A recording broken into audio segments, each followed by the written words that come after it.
I'm still with the director for the Centre of Migration Control, Robert Bates. Robert, now we need to talk about what's been going on in the last few days. It really, really is bad. So on Sunday, nearly 900 arrived in Dover from France on Monday.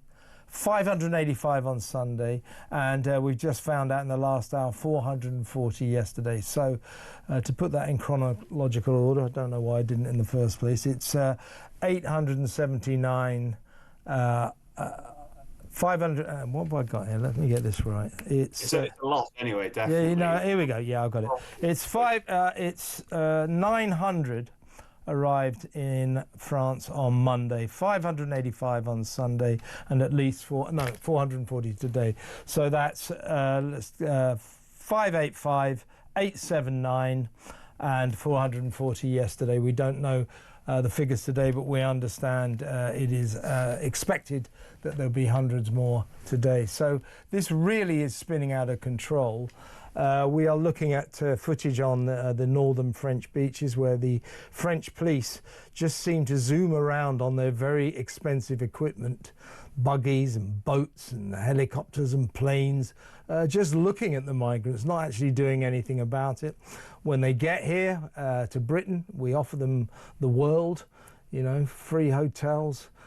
We give them 50 quid a week benefits. We give them free food, free doctors, free dentists, free lawyers to fight their case to say.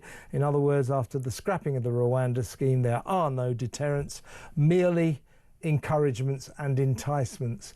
The government has no plan whatsoever to deal with this apart from continuing with that nonsensical parroting of smash the gangs, smash the gangs. Well, they haven't smashed the gangs. They haven't found any gangs. It is now obvious that the smash the gangs strategy is a sick joke. It's not going to work. So where do we go from here? What you know? It's an uber mess, isn't it? Yeah, well, the problem with the Smash the Gangs agenda was, what does it actually mean? What does a smashed gang look like? At least with Rishi Sunak, we knew what stop the boats would actually entail. It would mean we wouldn't have pictures as we've just seen every single day being on the front pages of newspapers, which is a sickening sight that I think most of the British public are fed up to the back teeth of having to see. I think that Keir Starmer has been in a bit of a pickle. He's not quite known where to go with his gang plan not working. It seems like he's staggered onto this idea of intimate cooperation with the French and a kind of one in, one out scheme, which I think when he announced it and Yvette Cooper kind of started talking about it and trailing it in the media, they thought it would really win over people and it would seem responsible and as if they were putting in place proper measures, international collaboration, aren't we serious statesmen? But in reality, what it will make us is the doormat of Europe. We know for a fact that actually what will happen is it won't be exactly one in, one out, and even if it was, that would still mean that the numbers of individuals coming here and claiming asylum would be far too high. But what it will actually mean is that the way the mechanism works is France is able to dump far more asylum seekers onto the British system than we're able to return. And it also then opens the door to us cooperating more with the European-wide asylum system. Again, as we've seen with the Dublin Agreement, that will mean we end up taking more illegal migrants than we would be sending back the other way. So I think we need to realise, and this is something that I think people are starting to realise across the country, that cooperation with Europe is a waste of time. The way to stop these boats is to make individuals looking to come to the country feel uncomfortable about the thought that they would actually be deported, and we need to start making that a very real possibility. We are removing far too few individuals from this country. We're enforced returns of about 8,000. Well, estimates suggest we have over 1 million illegal migrants here, and we have hundreds of thousands in the asylum system, in hotels and in rented accommodation across the country. And the government seems to be not talking about that. It seems to be stuck in this kind of administrative rut of extending legal aid and having these negotiations, these conversations with the French, but none of that is changing anything. You have to be big picture, and unfortunately, Keir Starmer, when it comes to this issue, has been stuck too far in the minutiae. He's been getting excited about dinghies in warehouses in Germany being confiscated. Well, that doesn't really cut it when we're seeing up to 20,000 have crossed so far. We'll probably hit 50,000 this year. Those that have come across so far since January will be costing us £1 billion this year alone. The asylum system heading towards 7 billion a year. This is something that the British taxpayer should not be having to pay for. It's a simple mismanagement of politicians. And, I think when we were talking earlier about kind of bringing a bit of fiscal responsibility to the government, a good place to start would be to realise that the asylum system could really be doing with an absolute overhaul, and those individuals waiting for their case to be heard that have come on small boats should never have the right to even be going through our processes. I'm just trying to work out how much there's 1,904 migrants in the last 3 days.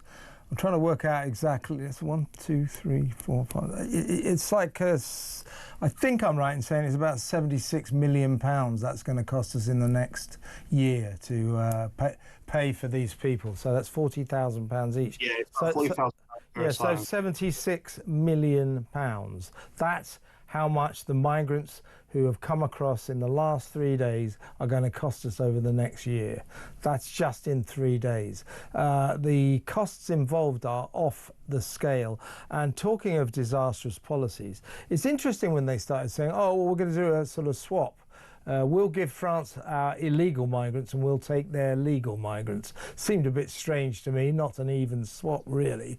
But all of a sudden, Britain seemed to be capable of taking a migrant who was here illegally and saying, right, we're deporting you back to France. All of a sudden, what they've been telling us for 10, 15 years now, they can do.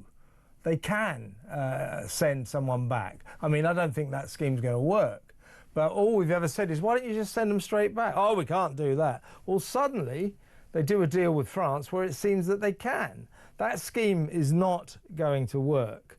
But it's interesting that this impossibility of sending migrants back whence they came to France suddenly became a possibility. And the other thing about that one-in, one-out deal was it proves that the government, that Starmer and Calamity Cooper, the Home Secretary, the hopeless Home Secretary, have realised smashing the gangs isn't working. We need another tactic, right? Well, exactly. It was a last-ditch lurch because they're still trying to couch it in those humanitarian and responsible and procedural terms. But the point you make about, suddenly we've realised that actually individuals can be returned is a very good one. And of course, we've also seen it in other elements of this crisis. We're constantly told that British vessels can't enter French waters to return these boats back to France. But we have seen instances when there have been certain events take place and boats have maybe fell into a bit of trouble. British vessels have been called into French waters and able to take those boats back to France as well. So the whole thing is dressed up in a kind of facade, and they try and present it as an incredibly complicated situation that the British public just simply wouldn't understand. So we're not going to bore you with it. Instead, we're going to give you 3-word sound bites and hope that you'll believe that we're actually going to deliver on them.